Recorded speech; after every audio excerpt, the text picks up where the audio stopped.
អរគុណសម្រាប់ការអញ្ជើញមកកាន់ផ្ទះនាងខ្ញុំអាដាសូមជម្រាបសួរចា Hi guys how are you today អាដា welcome back ថ្ងៃនេះនាងខ្ញុំនឹងបង្ហាញបងប្អូននៅវិធីចម្អិននិងតិចនិចយ៉ាងពិសេសសម្រាប់ខកូនត្រីឲ្យមានរសជាតិឆ្ងាញ់ចាពិសេសគឺចម្អិនមិនឲ្យបែកសាច់ត្រីណាបងប្អូននិងព្រឹត្តតែពិសេសទៅទៀតនោះគឺត្រីរបស់យើងហុយឆ្អឹងបាញ់យ៉ាងល្អទៀតផងចា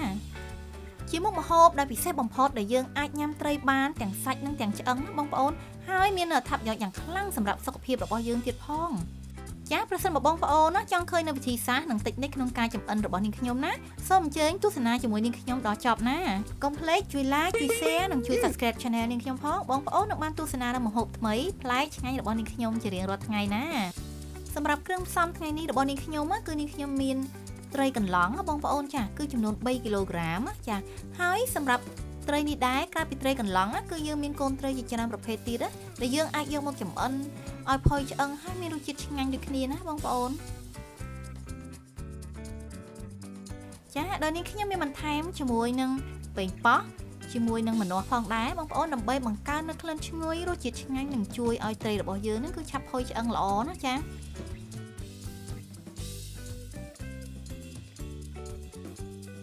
នាងខ្ញុំក៏មាននៅគ្រឿងផ្សំបន្ថែមបងប្អូនគឺទឹកដូងទុំចាមិនមែនទឹកដូងខ្ចីទេចាគឺទឹកដូងទុំបន្ថែមដើម្បីឲ្យខត្រីរបស់យើងនឹងកាន់តែឈ្ងុយឆ្ងាញ់ណាបងប្អូនប៉ុន្តែប្រសិនបើបងប្អូនពិបាកក្នុងការរកឬក៏មិនមានទឹកដូងទុំយើងអាចប្រើទឹកយើងធម្មតាក្នុងការចម្អិនខត្រីនេះគឺបានដូចគ្នាចាសម្រាប់គ្រឿងផ្សំផ្សេងទៀតបងប្អូនមានដូចជាស្ករក្រហមឬក៏យើងហៅថាស្ករត្នោតចាមានជាមួយនឹងម្រេចជាមួយនឹងទឹកស៊ីអ៊ីវចាជាមួយនឹងទឹកត្រីជាមួយនឹងទឹកប្រេងខ្យងបងប្អូនចានេះគឺអំបិលខ្នុរចាហើយនេះគឺស្រាចិនណាចាជាមួយនឹងអំបិលជាមួយនឹងអំពិលទុំចាខ្ទឹមសនិងខ្ទឹមក្រហមចាជាមួយនឹងអំពៅបងប្អូនចាបន្ថែមជាមួយនឹងខ្ញីហើយចុងក្រោយគ្រឿងបន្ថែមមួយទៀតគឺស្លឹកខ្ទឹមបងប្អូនគ្រឿងផ្សំរបស់នាងខ្ញុំគឺត្រៀមរួចរាល់អស់ហើយតោះអញ្ជើញមកទស្សនាវិធីចម្អិនជាមួយនាងខ្ញុំទាំងអស់គ្នាណាបងប្អូនជាដំបូងគឺនាងខ្ញុំចាប់ផ្ដើមប្រឡាក់ត្រីបងប្អូនចាដែលយើងដាក់ខ្ញីនិងខ្ទឹមនឹងជាមួយនឹងអំបិលកន្លះស្លាបព្រាបាយសិនណាចារួចហើយយើងច្របាច់ខ្ញីជាមួយនឹងស្លឹកខ្ទឹមរបស់យើងនឹងឲ្យបែកតិចៗសិនណាបងប្អូនទើបយើងបន្ថែមត្រីកន្លងរបស់យើងនឹងចូលចាសម្រាប់ត្រីនេះដែរគឺយើងត្រូវលាងសម្អាតឲ្យស្អាតចាជាពិសេសបងប្អូនគឺផ្នែកពោះតែម្ដងណាបន្ទាប់មកនាងខ្ញុំបន្ថែមជាមួយនឹងស្រាចិនសម្រាប់ធ្វើម្ហូបនេះគឺមួយស្លាបព្រាបាយដើម្បីកាត់បន្ថយភាពឆ្អាបជាមួយនឹងអំបិលគឺនាងខ្ញុំបន្ថែមកន្លះស្លាបព្រាបាយទៀតចា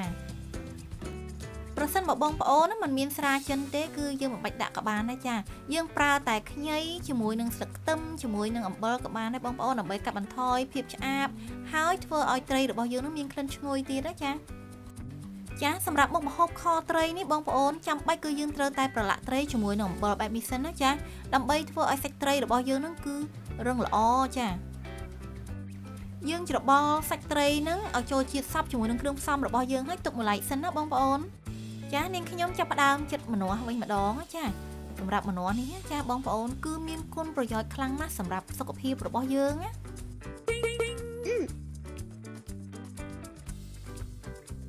ចាម្នាស់គឺមាននៅជីវជាតិចិញ្ចឹមខ្ពស់ទុកនៅសារធាតុប្រឆាំងអុកស៊ីតកម្មបងប្អូនគឺអាចជួយដល់ការរំលាយអាហារជួយកាត់បន្ថយនៅជំងឺមហារីកចាអាចពង្រឹងភាពស៊ាំនិងទប់ស្កាត់ការរលាកបងប្អូនអាចជួយបន្ថយជំងឺរលាកសន្លាក់និងជួយពន្លឿនការជាសះស្បើយបន្ទាប់ពីយើងធ្វើការវះកាត់រួចរាល់បងប្អូនចានឹងងាយស្រួលក្នុងការបញ្ចូលក្នុងរបបអាហារដោយសារតែម្នាស់នេះបងប្អូនគឺមានរសជាតិជូរផ្អែមឆ្ងាញ់ពីធម្មជាតិតែម្ដងចា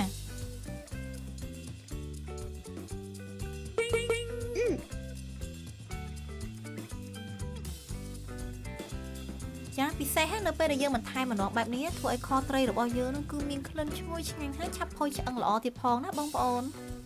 ចាបន្ទាប់ពីចិតហើយគឺនាងខ្ញុំយកម្នាស់នេះមកចិតជាដុំធំៗបែបនេះណាបងប្អូន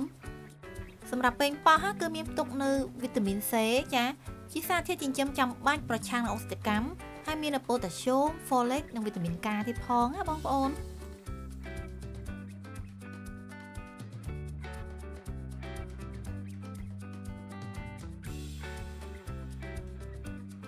ចាបន្តមកទៀតគឺនាងខ្ញុំយកអំពៅបងប្អូនគឺមកជ្រៀកបែបនេះចាអំពៅគឺជួយរាងកាយប្រឆាំងនឹងជំងឺមហារីកបងប្អូនកំហាប់ខ្ពស់នៃជាតិកាល់ស្យូម ម៉ាញ៉េស្យូម ប៉ូតាស្យូម ជាតិដែកនិងម៉ង់កាណេសធ្វើឲ្យទឹកអំពៅគឺមានជាតិអាកាឡានៅក្នុងធម្មជាតិណាបងប្អូនវត្តមានរបស់រសជាតិនេះហើយដែលជួយឲ្យរាងកាយរបស់យើងនឹងទប់ទល់នឹងកោសិកាមហារីកចាជាពិសេសគឺមហារីកកពីងប្រូស្តាតនិងមហារីកសូដនណាបងប្អូនចាហើយចុងក្រោយគឺនាងខ្ញុំបន្ថែមជាមួយនឹងអំពិលទុំចាឥឡូវគឺយើងចាប់ផ្ដើមរៀបចំឆ្នាំងសម្រាប់ខបងប្អូនហើយនាងខ្ញុំយកអំពៅហ្នឹងគឺមករៀបនៅបាតឆ្នាំងចាដើម្បីកុំឲ្យខ្លោចជាពិសេសគឺក្លិនឈ្ងុយមានរសជាតិផ្អែមចេញពីអំពៅទៀតផងបងប្អូនចាបន្ទាប់ពីរៀបចំអំពៅហើយគឺយើងចាប់ផ្ដើមដាក់ម្នាស់ចាសម្រាប់ម្នាស់គឺមានក្លិនឈ្ងុយមានរសជាតិជូរផ្អែមឆ្ងាញ់ពីធម្មជាតិជួយបង្កើនរសជាតិមុខម្ហូបរបស់យើងនឹងឲ្យកាន់តែឈ្ងុយឆ្ងាញ់ណាបងប្អូនចាសម្រាប់ប៉េងប៉ោះក៏មានរសជាតិជូរផ្អែមឆ្ងាញ់ពីធម្មជាតិដូចគ្នាណាបងប្អូនចាបន្ទាប់ពីយើងបានរៀបចំបន្លែរួចរាល់ហើយគឺយើងចាប់ផ្ដើមយកត្រីរបស់យើងដែលបានប្រឡាក់អប់ជាមួយនឹងអំបិលអំបាញ់មិញនេះបងប្អូនចាមករៀបដាក់ពីលើបន្លែរបស់យើងណាចាបងប្អូនដឹងទេថាត្រីកន្លងនិងត្រីព្រួលជាពូជត្រីតែមួយទេចាបងប្អូនចាពេលដែលត្រីនេះនៅតូចគេហៅថាត្រីកន្លងចាហើយនៅពេលដែលត្រីនេះធំពេញវ័យគេហៅថាត្រីព្រួលវិញណា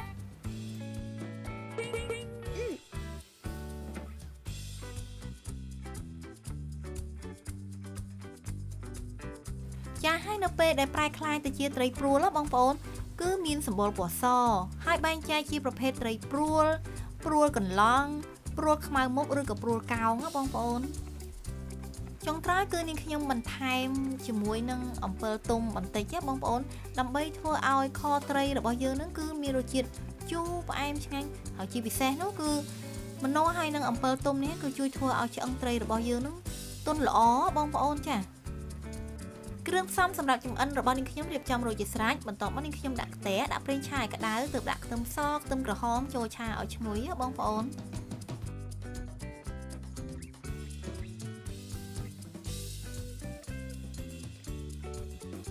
ចានៅពេលដែលខ្ទឹមរបស់យើងឈ្ងុយហើយគឺនាងខ្ញុំដាក់ស្ករក្រហមនេះចំនួន1ចានចង្កឹះពេញបងប្អូនគឺប្រហែលជា7ស្លាបបាយចា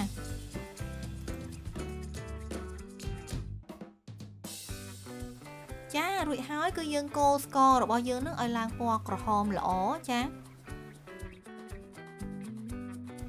កំឡុងពេលដែលយើងកូរស្ករឲ្យឡើងក្រហមនេះត្រូវប្រយ័ត្នបងប្អូនគឺយើងកុំទុកចោលចាប្រយ័ត្នខ្លោចសម្រាប់ភ្លើងវិញគឺយើងប្រើតែពាក់កណ្ដាលទេចាហើយឥឡូវនេះដែរគឺស្កររបស់នេះខ្ញុំមិនទាន់ឡើងក្រហមល្អទេណាបងប្អូនគ្រាន់តែចាប់ផ្ដើមកូរស្ករក្រហមប៉ុណ្ណេះបងប្អូននិយាយពីក្លិនវិញគឺឈ្ងុយពេញផ្ទះតែម្ដងណា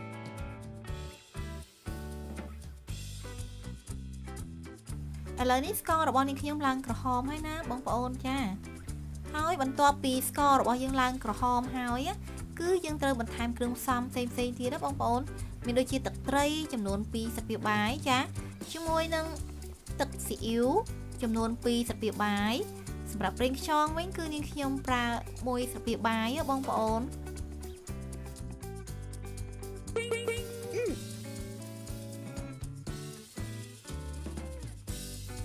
សម្រាប់អំបិលខ្នុរគឺនាងខ្ញុំប្រើចំនួន2ស្លាបព្រាបាយចាហើយសម្រាប់ម្រេចវិញគឺនាងខ្ញុំប្រើ1ស្លាបព្រាបាយទេបងប្អូនសម្រាប់អំបិលវិញគឺនាងខ្ញុំមិនទាន់ដាក់បន្ថែមទេចាព្រោះយើងបានប្រឡាក់ត្រីជាមួយនឹងអំបិលរួចខ្លះហើយបងប្អូនចានៅពេលដែលភ្លក់ប្រសិនបើរៀងស្ទើរចាំយើងបន្ថែមអំបិលបងប្អូនចាបន្ទាប់មកគឺយើងយកគ្រឿងផ្សំដែលយើងបានចម្អិនរួចរាល់នេះបងប្អូនមកចាក់ចូលនៅក្នុងឆ្នាំងដែលយើងបានរៀបចំបន្លែជាមួយនឹងត្រីរួចជាស្រេចចា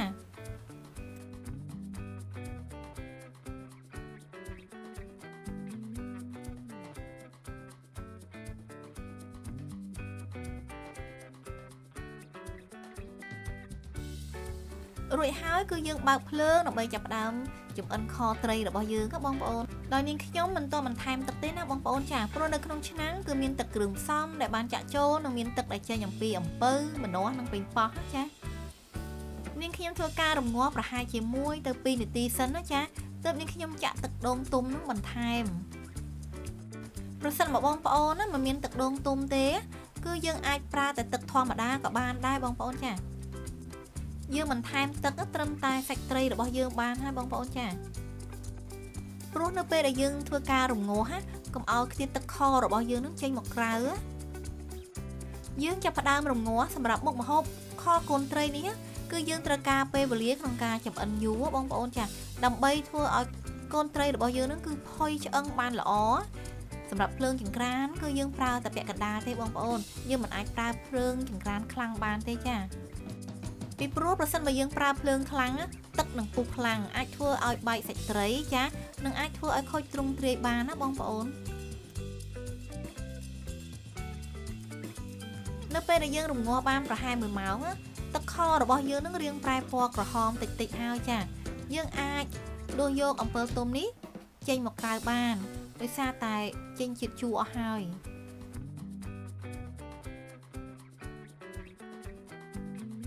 សម្រាប់មុខម្ហូបមួយនេះបងប្អូនគឺយើងមិនអាចប៉ះពាល់សាច់ត្រីទេចាគឺយើងមិនត្រូវការកូរឬក៏ត្រឡប់សាច់ត្រីរបស់យើងទេបើយើងរៀបបែបណាគឺនៅបែបហ្នឹងអញ្ចឹងណាចានិយាយជារួមទៅគឺយើងមិនប៉ះពាល់សាច់ត្រីតែម្ដងបងប្អូនយើងបិទគម្របឆ្នាំងហើយរំងាស់បន្តទៀតណាចាប្រសិនបើខរបស់យើងរីងទឹកគឺយើងត្រូវបន្ថែមទឹកបងប្អូនឲ្យលិចសាច់ត្រីដូចដើមចាដើម្បីរំងាស់បន្តទៀតណាយើងថែមទឹកបន្តិចបែបនេះដើម្បីរំងាស់រហូតដល់ត្រីរបស់យើងនឹងគឺផុយឆ្អឹងល្អទើបយើងលែងថែមទឹកបងប្អូនកំឡុងពេលរំងាស់នេះបងប្អូនអាចភ្លក្សរសជាតិហើយបន្ថែមបន្ថយគ្រឿងផ្សំតាមចំណង់ចំណូលចិត្តណាសម្រាប់រយៈពេលក្នុងការរំងាស់គឺអាស្រ័យទៅលើទំហំត្រីនិងបរិមាណត្រីដែលយើងបានចម្អិនណាសម្រាប់ខកូនត្រីប្រសិនបើចង់ឲ្យផុយឆ្អឹងគឺយើងត្រូវប្រើរយៈពេលយូរព្រោះយើងមិនអាចប្រើភ្លើងខ្លាំងបានណាបងប្អូនហើយដើម្បីឲ្យដឹងថាត្រីរបស់យើងនឹងផុយឆ្អឹងបានល្អហើយឬនៅគឺយើងត្រូវការភ្លក្សសាច់ត្រីមើលចាទើបប្រកាសចិត្តថាផុយហើយឬនៅហើយប្រសិនបើត្រីយើងផុយហើយគឺយើងបញ្ឈប់ក្នុងការបន្ថែមទឹកសម្រាប់ខត្រីរបស់នាងខ្ញុំគឺចម្អិនប្រហែល13 ម៉ោងបងប្អូនចាឥឡូវនាងខ្ញុំលែងថែមទឹកហើយដោយសារតែត្រីរបស់នាងខ្ញុំគឺផុយឆ្អឹងល្អហើយដូច្នេះហើយគឺនាងខ្ញុំត្រូវការរំងាស់បែបនេះដើម្បីទឹករបស់យើងរីងឲ្យខាប់ល្អចាមុខម្ហូបមួយនេះទោះបីជាត្រូវចំណាយពេលវេលាច្រើនក្នុងការចម្អិនពិតមែនប៉ុន្តែពិតជាឆ្ងាញ់ខ្លាំងណាស់បងប្អូនយើងញ៉ាំបានទាំងសាច់ទាំងឆ្អឹងញ៉ាំបានដោយភាពជឿជាក់ចាដែលមានអត្ថប្រយោជន៍ខ្លាំងណាស់សម្រាប់សុខភាពរបស់យើងទៀតផងកុំភ្លេចបន្ថែមស្លឹកខ្ទឹមនិងម្ទេសដើម្បីឲ្យខរបស់យើងកាន់តែឈ្ងុយឆ្ងាញ់ពិសេសណាបងប្អូនប្រសិនបើបងប្អូនណាមានចម្ងល់អ្វីអាច comment ខាងក្រោមវីដេអូរបស់នាងខ្ញុំបានណាប្រសិនបើបងប្អូនណាពេញចិត្តនៅវីដេអូរបស់នាងខ្ញុំណាកុំភ្លេចជួយ like ជួយ share និងជួយ subscribe channel ឲ្យនាងខ្ញុំផងណាសម្រាប់ខត្រីរបស់នាងខ្ញុំគឺផុយទាំងសាច់ផុយទាំងឆ្អឹងណាបងប្អូនចាគ្រាន់តែដាក់ចូលមាត់គឺទន់ឆ្ងាញ់តែម្ដងចាជាពិសេសប្រសិនបើបានញ៉ាំជាមួយបបរសទៀតឬតែពិសេសតែម្ដងចាជាចុងក្រោយនាងខ្ញុំសូមអរគុណសម្រាប់ការចំណាយពេលវេលាដ៏មានតម្លៃក្នុងការទស្សនាវីដេអូរបស់នាងខ្ញុំណាជួបគ្នានៅវីដេអូក្រោយៗទៀតជម្រាបលាអរគុណ